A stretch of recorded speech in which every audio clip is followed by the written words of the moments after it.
ఎండాకాలంలో మధ్యాహ్నం ఊర్లో చెట్టు కింద కొంతమంది రైతులు కూర్చుని ఉంటారు. వాళ్లందరి మొహాలలో చింత ఇంకా అలసట కనిపిస్తూ ఉంటుంది.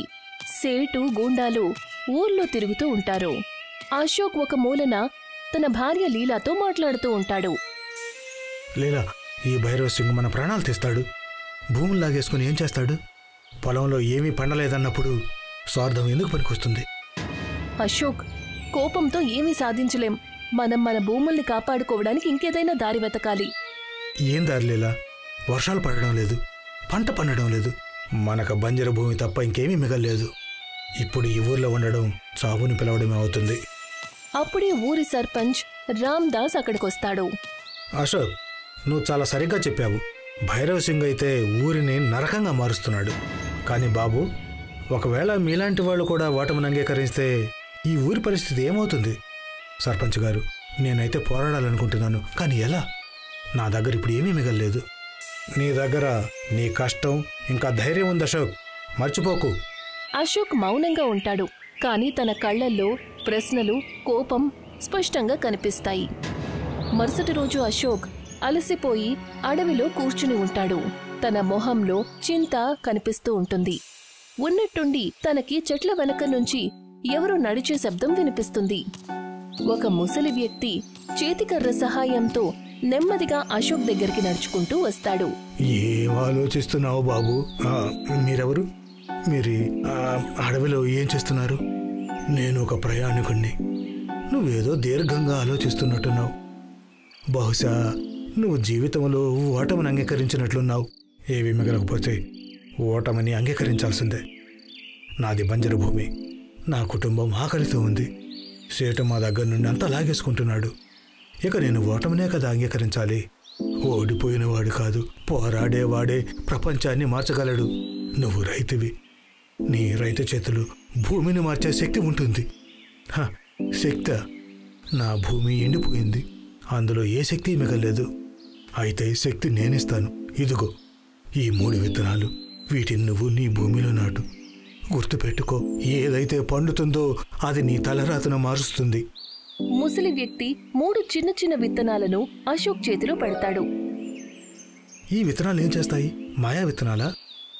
మాయకి కష్టానికి చాలా తేడా ఉంటుంది. నీకు త్వరలోనే అర్థమవుతుందిలే. కానీ గుర్తుపెట్టుకో, ఏదైతే మెరుస్తుందో దానిని సంభాళించడం అంత సులభమేం కాదు.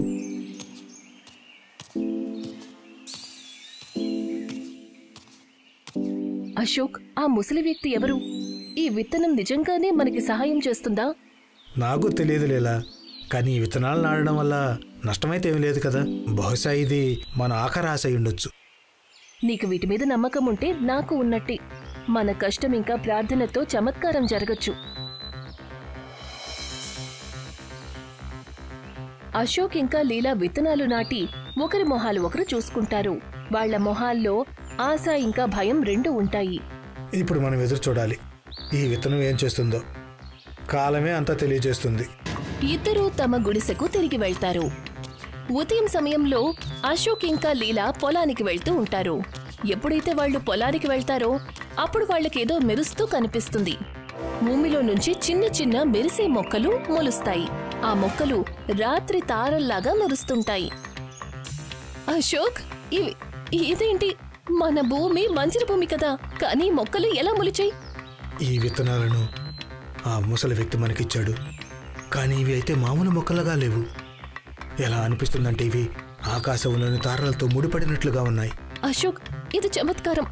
మన భూమిలో వెలుగు వచ్చింది. ఇక మన ఊరు కూడా సంతోషంగా మారిపోతుంది. అశోక్ ఇంకా లీలా ఒక్క క్షణం సంతోషిస్తారు. కానీ లీలా, ఊరి వాళ్ళకి సేటుగా గనక ఈ విషయం గురించి తెలిసిందంటే ఈ మెరుపు మనకు కూడా సమస్యగా మారిపోవచ్చు. మనం కాస్త జాగ్రత్తగా ఉండాలి అశోక్. కానీ నిజాన్ని ఎక్కువ రోజుల వరకు దాచలేం కదా. మరుసటి రోజు ఊరి వాళ్లు పొలం దగ్గర చేరతారు. అందరూ మెరిసే మొక్కలను చూస్తూ ఉంటారు. వాళ్ల కళ్లల్లో ఆశ్చర్యం ఇంకా సంతోషం ఉంటుంది. కానీ గుంపు మధ్యలో సేటు మనిషి అదంతా చూసి వెంటనే భైరవ్ సింగ్ కి కబురివ్వడానికి వెళ్తాడు. అశోక్ బాయ్, ఈ మొక్కలు ఎక్కడి నుంచి వచ్చాయి? ఇవి చాలా చమత్కారంగా ఉన్నాయా? ఇది ఆ భగవంతుడు ఇచ్చాడు. నేను చాలా కష్టపడ్డాను, ఇంకేం లేదు. ఒకవేళ ఈ మొక్కలు మా భూముల్లో కూడా మొలిస్తే మా తలరాత కూడా మారుతుంది కదా. అశోక్, నీ పొలంలో కొత్త ఆశాకిరణం కనిపించింది. కానీ నువ్వు చాలా జాగ్రత్తగా ఉండాలి. సేటు గనక ఈ కబురు గనక అందితే అతను దీన్ని నీ దగ్గర నుండి లాగేసుకుంటాడు. అశోక్ ఏదో మాట్లాడే లోపే దూరం నుంచి భైరవ్ సింగ్ ఇంకా అతని మనుషులు రావడం కనిపిస్తారు. భైరవ్ సింగ్ తన మనుషులతో పొలానికి చేరుకుంటాడు. అతని మొహంలో కోపం ఇంకా స్వార్థం కనిపిస్తుంది. అతను పొలంలోని మెరుస్తున్న మొక్కలను చూసి, అయితే ఇదేనా నీ చమత్కారం? నా పొలంలో ఇవి మొలిచేలా చేసి నువ్వు నా కళ్ళల్లో మట్టి కొట్టే ప్రయత్నం చేశావు. సేటుగారు, ఈ భూమి నాది. నేను ఈ పొలాన్ని నా కష్టంతో దున్నాను. ఈ మొక్కల మీద నీకు ఎటువంటి అధికారము లేదు. నీ భూమా? నీకెంత ధైర్యం ఉంటే ఎలా మాట్లాడతావు? ఈ మొత్తం ఊరు, ప్రతి పొలం నా సొంతం. ఇక ఈ మెరిసే మొక్కలు కూడా నావే. సేటుగారు, భగవంతుడిచ్చిన దాన్ని మనిషి తన సొంతం చేసుకోలేడు. ఈ మొక్కలు కష్టం ఇంకా నమ్మకానికి ఫలితం. నోర్మయ్, నేనేదో అనుకుంటే అదే జరుగుతుంది. ఇవాటి నుంచి భూమి నాది. అశోక్, ఒకవేళ నువ్వు గనక వ్యతిరేకిస్తే ఫలితాన్ని అనుభవించడానికి కూడా సిద్ధంగా ఉండు. భైరవ్ సింగ్ తన మనుషులకి మొక్కలను లాగేయమని ఆదేశిస్తాడు. అశోక్ ఇంకా లీలా మధ్యలో అడ్డుపడి ఆపే ప్రయత్నం చేస్తారు. ఊరి వాళ్లు అశోక్కి తోడుగా ఉంటారు. కానీ సేటు గూండాలు ఆయుధాలు తీస్తారు. సేటుగారు, ఇది చాలా అన్యాయం. పేదవాళ్ల భూముల్ని మీరు లాగేసుకుంటే మీకేమీ దక్కదు. నాకు బంగారం దక్కుతుంది, సరేనా? ఇక్కడున్న ఈ మొక్కలు మామూలువి కావు. నాకు వీటి మెరుపును చూస్తే గనక ఖజానా అని అర్థమైపోయింది. సేటు తన మనుషులకి ఆ మొక్కల్ని పీకేయమని చెప్పి అక్కడి నుంచి వెళ్లిపోతాడు. అశోక్ ఇంకా లీలా చింతిస్తారు.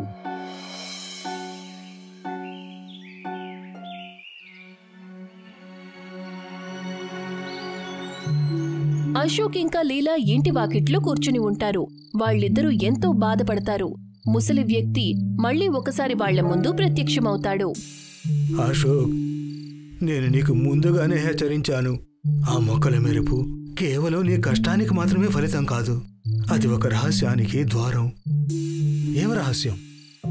ఆ మొక్కలు నక్షత్ర లోకానికి ద్వారం తెరుస్తాయి. ఆ లోకంలో ఒక ఖజానా దాగుంది. కానీ స్వార్థంతో నిండిపోయిన మనిషి అక్కడికి చేరుకోలేడు. ఒకవేళ అదే నిజమైతే సేట్ అక్కడికి చేరుకునే ప్రయత్నం చేస్తాడు. మేమేం చెయ్యాలి? మీరు నక్షత్ర లోక ద్వారాన్ని తెరవాలి. కానీ ఒకటి గుర్తుపెట్టుకోండి, ఎవరైతే అక్కడికి వెళతారో వాళ్ళు తమ మనసులోని స్వచ్ఛతను ఎదుర్కోవాల్సి ఉంటుంది. అశోక్ ఇంకా లీలా ఒకరి వైపు ఒకరు చూసుకుంటారు. వాళ్ల మొహంలో భయం ఇంకా ధైర్యం రెండూ కనిపిస్తుంటాయి. వాళ్లకి తెలుసు ఇప్పుడు వాళ్ళు సేటుని ఎదుర్కోవాలి అని. ముసలి వ్యక్తి అశోక్ ఇంకా లీలాని పొలానికి తీసుకువెళ్తాడు. మొక్కల మెరుపు అప్పటికే ఎక్కువగా ఉంటుంది. ఆకాశంలో తారలు బాగా మెరుస్తూ ఉన్నట్టు. అశోక్, సమయం వచ్చేసింది. ఈ మొక్కల మెరుపు నక్షత్రలోక ద్వారాన్ని తెరుస్తున్నాయి. మీరిద్దరూ అక్కడికి వెళ్ళాలి.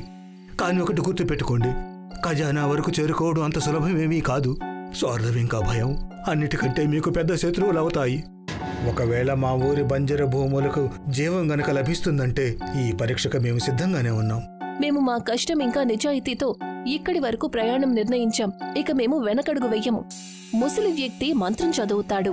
మొక్కలు ఎక్కువగా మెరుస్తాయి. ఒక పెద్ద వెలుగుతో భూమి పేలిపోతుంది. ఒక మాయాద్వారం ప్రత్యక్షమవుతుంది. అశోక్ ఇంకా లీలా నెమ్మదిగా అందులోకి ప్రవేశిస్తారు. అశోక్ ఇంకా లీలా నక్షత్రలోకంలోకి వెళ్తారు. ఆ చోటు మాయా చోటు. ఎటు చూసినా తారల మెరుపు, స్వర్ణ వృక్షాలు ఉంటాయి. మధ్యలో ఒక చెరువు ఉంటుంది. ఆ నీళ్లు మెరుస్తూ ఉంటాయి. ఆ పక్కనే ఒక రక్షకుడు నిలబడి ఉంటాడు. అతని